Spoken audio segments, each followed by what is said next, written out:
Plastic bottles boat. Balapur नाम का एक गांव हुआ करता था। वो एक बहुत छोटा सा गांव था। उस गांव में बन्नू नाम का एक लड़का रहता था। बन्नू एक अनाथ था। उस गांव में प्लास्टिक बॉटल्स, लोहे का सामान, ये सब कचरा उठाकर उस कचरे को स्क्रैप शॉप में बेचकर मिले पैसों से मंदिर के अंदर ही सो जाता था। बन्नू की खूब इच्छा थी कि वो एक बड़ा ऑफिसर बने, इसीलिए वो उसी गांव के सरकारी पाठशाला में पढ़ाई करता था। दोपहर तक स्कूल जाकर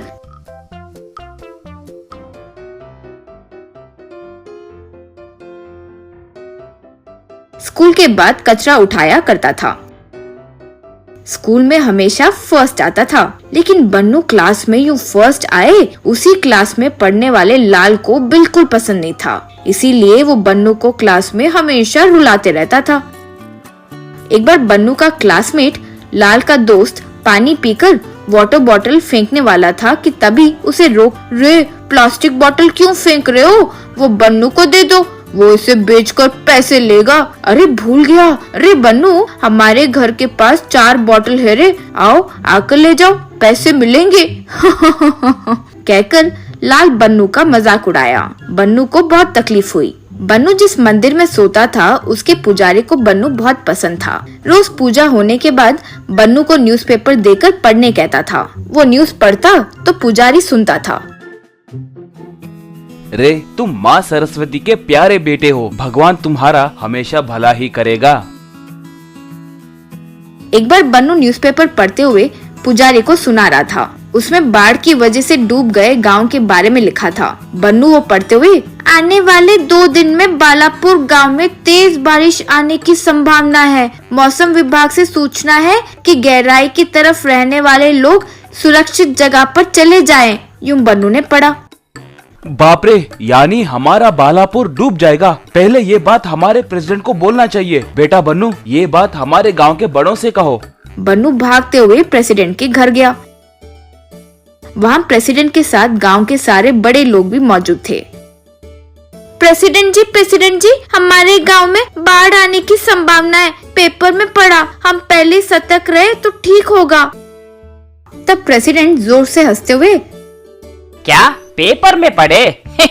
रे पेपर में बारिश होगा ऐसा लिखा है तो यूँ समझ लेना चाहिए कि बारिश होगा ही नहीं। वैसे गांव की परेशानी वगैरह उठाने के लिए हम है ना, हमें नहीं पता क्या कि करना क्या चाहिए क्या नहीं। वैसे तुम वो प्लास्टिक सामान उठाने वाले अनाथ ही हो ना।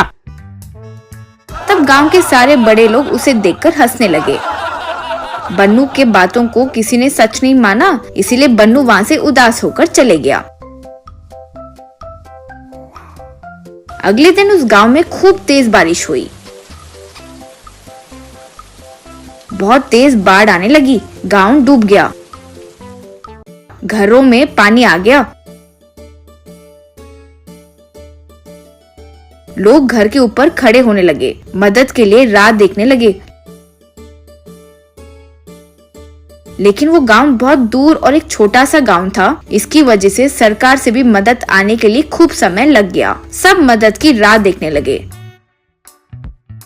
तभी वहाँ बन्नू अपना बनाया प्लास्टिक बॉटल बोट पर आया। एक एक को उस बोट में बिठाकर सुरक्षित जगह ले गया। इस तरह खूब मेहनत करके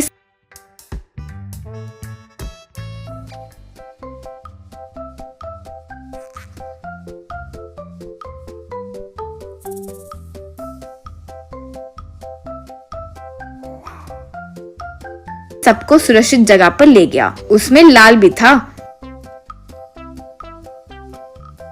बारिश आखिरकार कम हो गई। लोग अपने अपने घरों में वापस चले गए। कुछ दिनों बाद गांव वाले बन्नू को शुक्रिया अदा करने के लिए चौपाल के पास इकट्ठा हुए।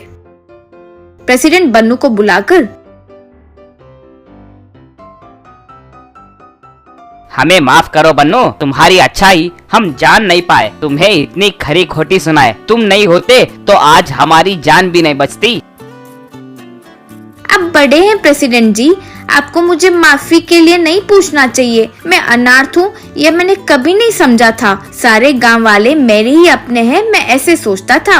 अब जब उस दिन मेरा अपमान किए तो मैं गुस्से से वहाँ से नहीं गया था, बल्कि प्लास्टिक बोतल से नाव तैयार करने के लिए गया था। तब से गांव वाले बन्नू को अपना ही बच्चा समझकर देखने लगे। क्लास में लाल भी बन्नू के साथ अच्छा बर्ताव करने लगा।